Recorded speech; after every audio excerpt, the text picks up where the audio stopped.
Hello and welcome back to the FIT40 Podcast, where we simplify exercise and nutrition for busy parents 40 plus so they can improve their health and feel amazing. I'm your host, Brian Fitzsimmons, certified personal trainer and nutrition coach for people over 40 since 2015. And today we have episode 2 of my reaction as a certified personal trainer and nutrition coach to the documentary Fit for TV, The Reality of the Biggest Loser, available on Netflix. So if you haven't already caught my review on episode 1, go ahead, check that out. And before we get into episode 2, I will say there's going to be some carryover. There were a lot of themes that were present consistently episode to episode. So just a fair warning. And also, before we get into this, make sure wherever you're watching or listening, go ahead and follow or subscribe to the FIT40 Podcast. That way you don't miss another episode, because we do have episode 3 coming up shortly. All right. So let's get into it. Episode 2. Like I said, I'm just going off my notes here. I'm just going to go in order. So this is kind of in the flow of the episode. If you've seen it or if you're like watching along with it, then this should flow nicely, even though it seems a little bit random. All right. So first thing I had is how it starts off with the conflict between the trainers and the doc. Okay. Dr. H. So they introduce Dr. H in the beginning, and he says all his qualifications, and like, he's a legitimate doctor. Like, he is a doctor. So he should be taken seriously, and his recommendations should be adhered to, especially when it comes to their overall health. Now, there's a lot of butting heads between him and Bob and Jillian. And unfortunately, this does represent what's happening a lot nowadays as well, because you have all these people who are super fit, who believe that they don't have to listen to doctors because they know everything, because fitness is the only aspect of health, but we know that is not the case. And honestly, it takes a lot of letting go of the ego in these situations, because as a trainer or a nutrition coach, it's very easy to fall into that trap of, okay, I've learned all these things. I know it's best for my client and I want them to do X, Y, and Z. And then you get a doctor that chimes in and says, no, they should be doing this instead. And sometimes it's BS and they're just trying to be the I know everything person, which can happen. It does happen. But it could also be, hey, you don't know enough about this in depth enough based on their specific medications, based on their specific health history, where they should not be doing this. And that's when you need to listen to the doctor. So that's when the blurred lines are like crossed sometimes. But at the end of the day, the doc, when it comes to your health, should have final say. And hopefully they are willing to listen to you and empathize and be generally good people that will guide you in the right direction and make you feel like you're seen and heard, because chances are that's somebody who probably knows their stuff, rather than anyone with a God complex or thinks that they know everything about everything and wants to just be the person that never says, I don't know, because that's also a really good green flag of anybody in any profession. If they say, hey, I don't know, but I'm going to find out for you, that's a gigantic green flag. And also when it comes to nutrition coaches and trainers, if you hear them constantly saying, don't listen to your doctor, don't listen to your doctor, kind of like Jillian and Bob were, where they were fighting about the calories, then I would just dump that trainer on the spot, because if they're telling you already, don't listen to your doctor, that's a gigantic red flag. And it could extend to other things past nutrition. And you don't want these battling voices in your head, because at the end of the day, if you are the client, you matter most, not the ego of whatever professional you're working with. They should be working with you as a cohesive team. And if you caught my episode with Jesse back, I want to say that was like 2-3 weeks ago, go ahead and listen to that, because he has a great take on this, where it's like, hey, everybody has a specific job to do. And if anybody like contradicts each other, you're off the team. Like, I want you sticking to your lane, doing what's best for me. So like he made a good comment about how he's like, my personal trainer just takes care of the training, not the nutrition. Okay. Registered dietitian, they do the nutrition. Doctor, they do the blood work, they do the medicine, they do all the things to keep me healthy. And when everybody stays in their lane, that makes for an awesome combination of people being experts in the things they're experts in and helping you to the best of their ability. So just a little tidbit about that. And when it came to the calories in particular, like that they were arguing about, when it came to Bob and Jillian, they were telling them, hey, eat 800 calories or less, according to the contestants. Like, we'll never know for sure what was said, but if people are saying it, and many people are saying it, and it kind of seems like that was what was said, it probably was.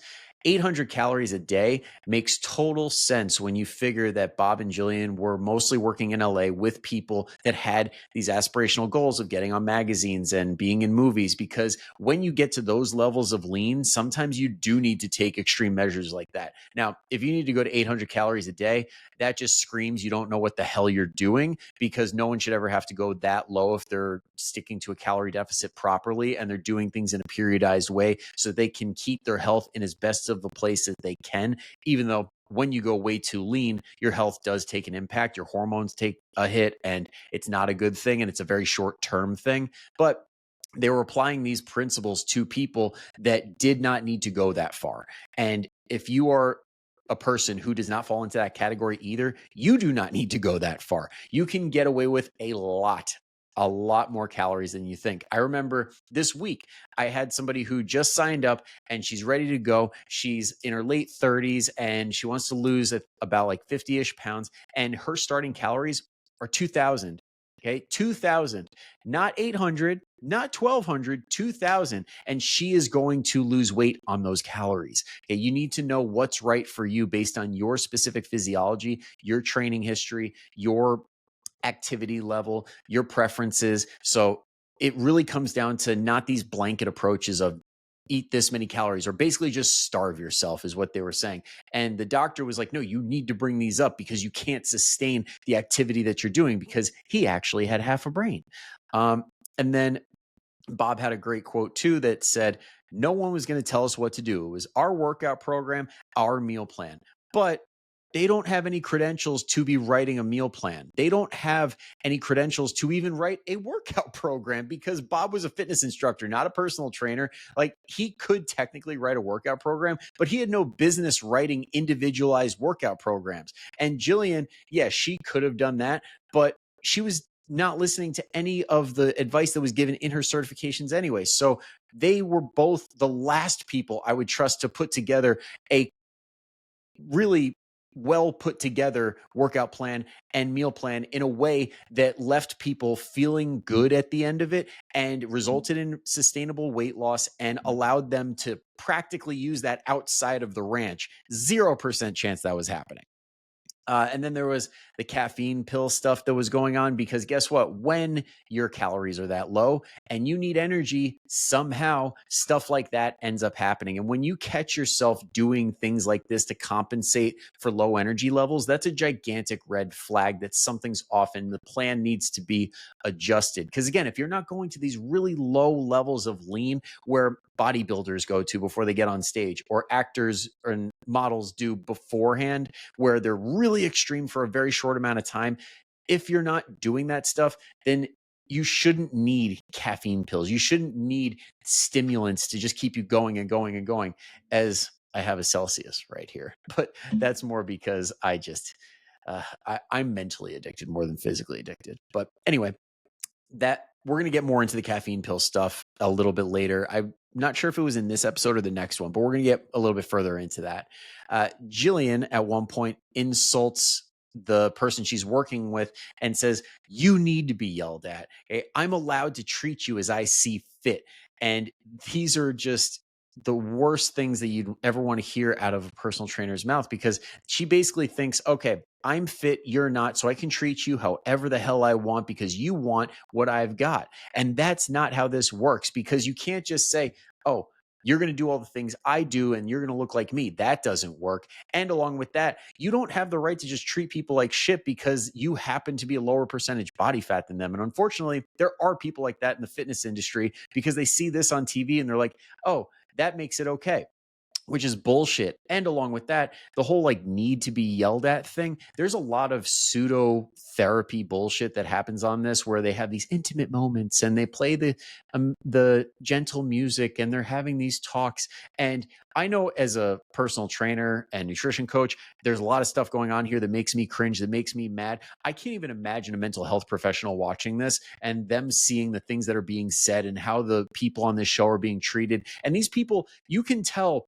by the things that they say, by the actions that they take, a lot of them do have significant mental struggles that need professional help. And they're just dropping the ball left and right. I can't imagine, as a mental health professional, seeing that happen and how angry that would make me if I were uh, a professional like that.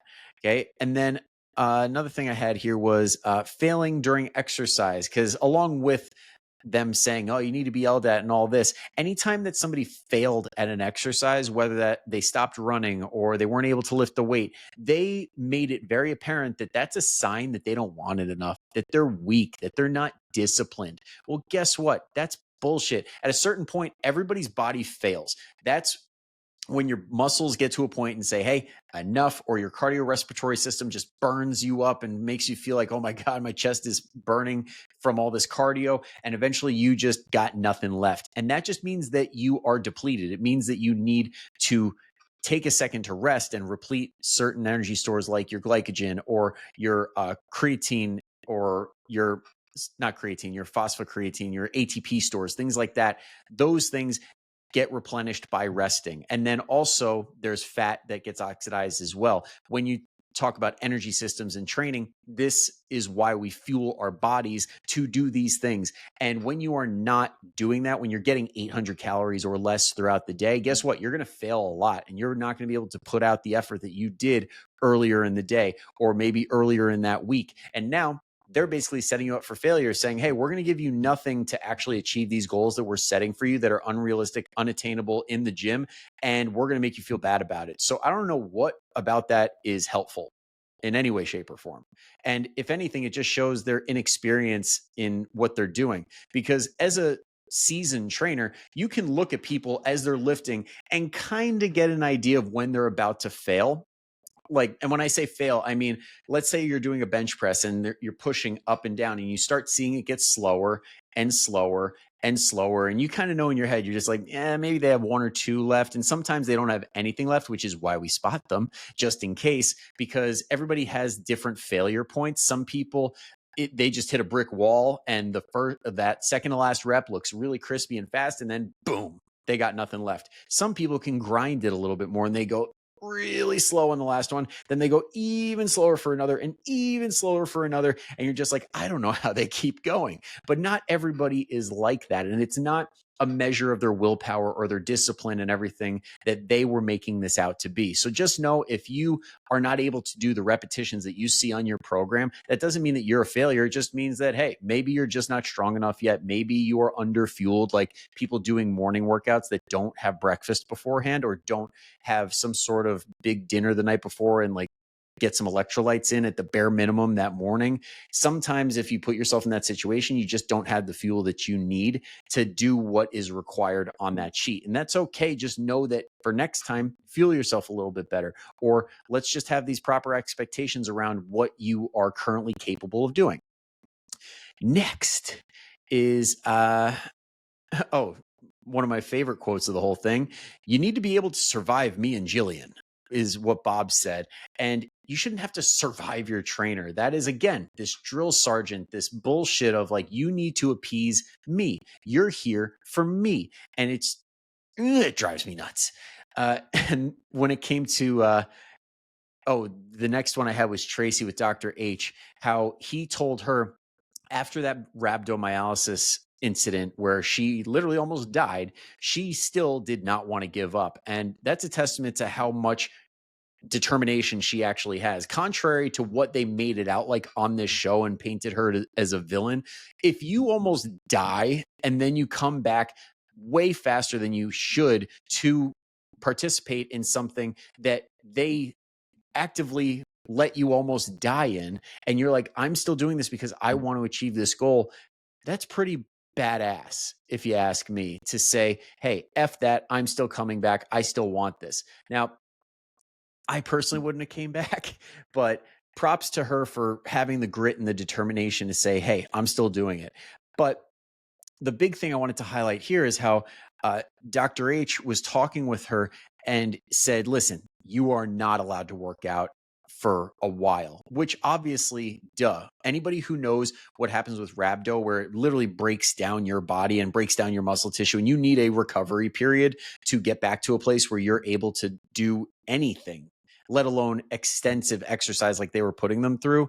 Like, the fact that Bob and Jillian were still shaming her, I guess we'll see. Like you see Bob getting frustrated and being like, "Well, let's hope you can be back next week." It's like, "Hey, Dick, like she literally almost died.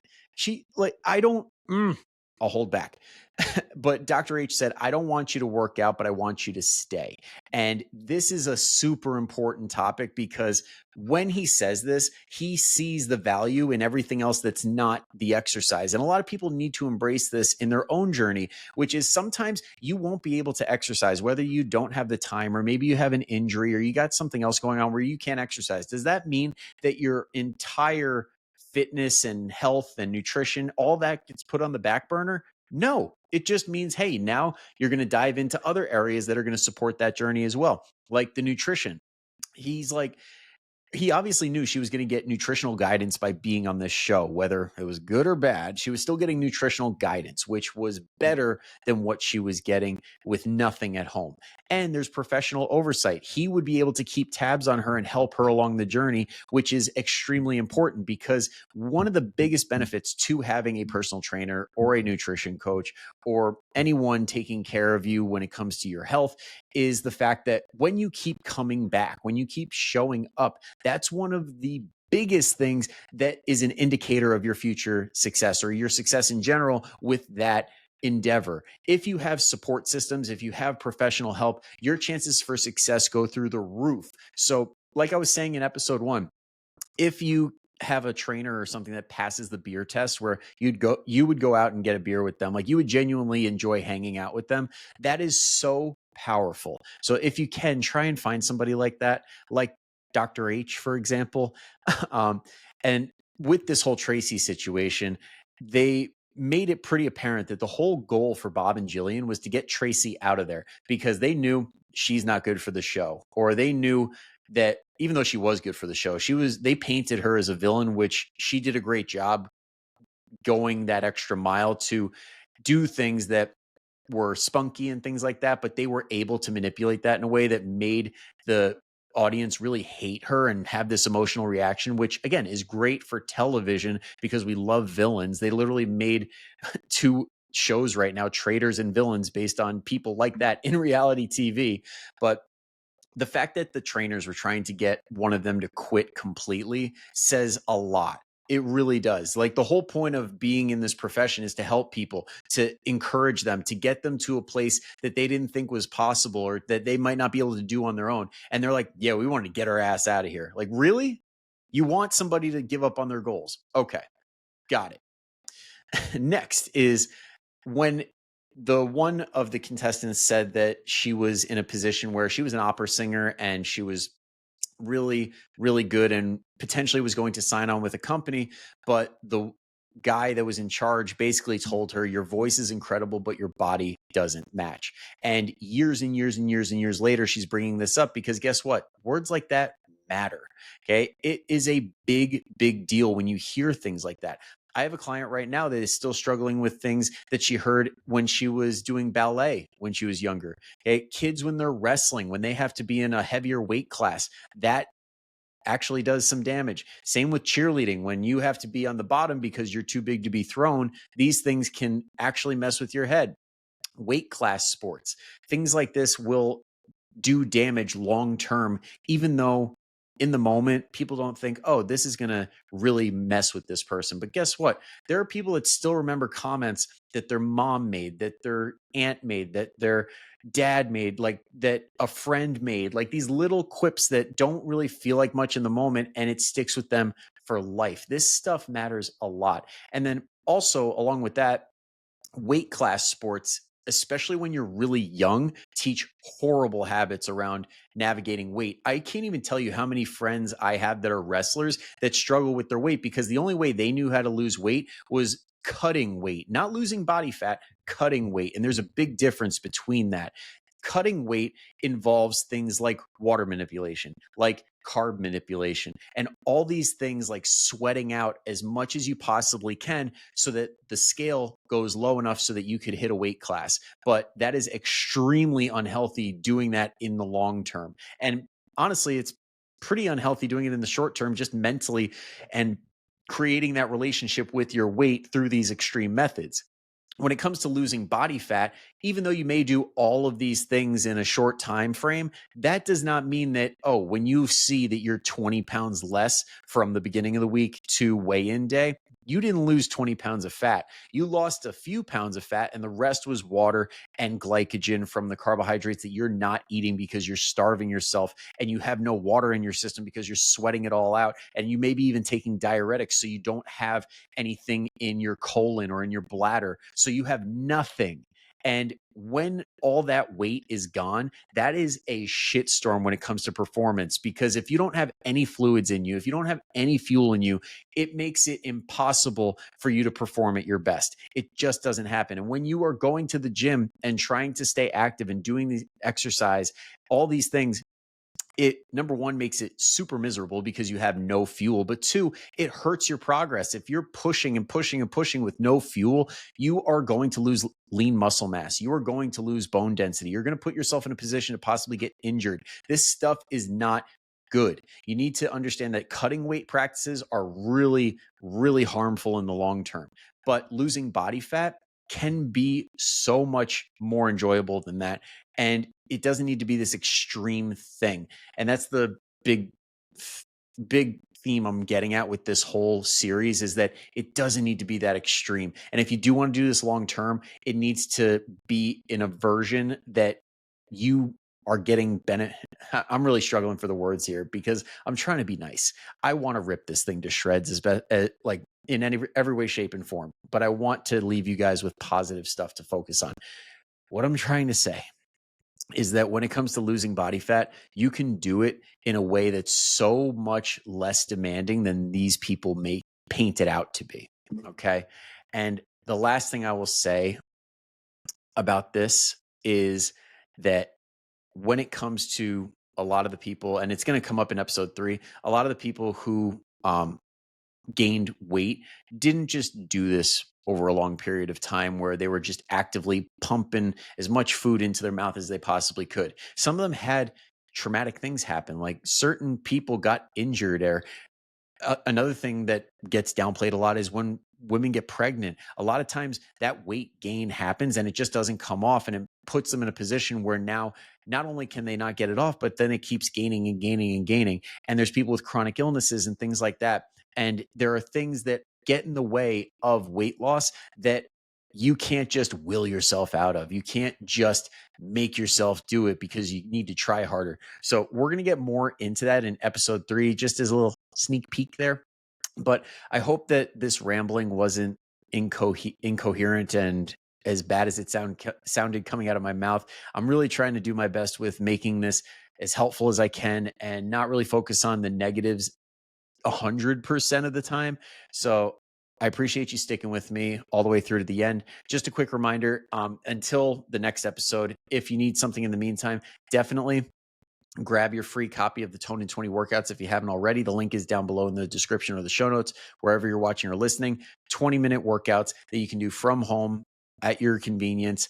And like I said, weight loss does not need to be this grand, miserable, extreme thing. 20-minute workouts. I've seen clients do incredible with 20-minute workouts. I've seen people lose over 40, 50, 60 pounds doing those workouts that they're inspired from, because I have a version called FIT40 in my coaching program that these are based on. And I can tell you right now, 20 minutes doing that 2 to 4 times a week, it can get you insane results if the nutrition matches. All right. And if you want the whole thing, the whole shebang, and you want to take it to that next level where you're like, listen, I want to get results. I'm good on the free stuff. Like, I want to invest in myself and learn what I need to learn. That is what the First 5 program is for. I just finished it recently. I'm super excited to roll it out. It's a month-long program that teaches you all the strategies that you need to know to lose the weight and to keep it off for good. That first 5, we know it always comes off, it comes back on, it comes off, it comes back on, because we don't have the tools that you need to keep it off. But this does that. This will help you keep it off and keep losing well past that, and put you in a position where it's not going to keep coming back. All right. So if you want to learn those tips and strategies for the First 5 program. Go ahead, give it a click, check it out, see if it's right for you. And if you have any questions, feel free to message me on the website or email me, and I'll be happy to help you in any way I can. All right. So that's it for this episode. I'll see you guys next time for episode 3 of the documentary, the final episode. But until then, go kick some ass. Bye-bye.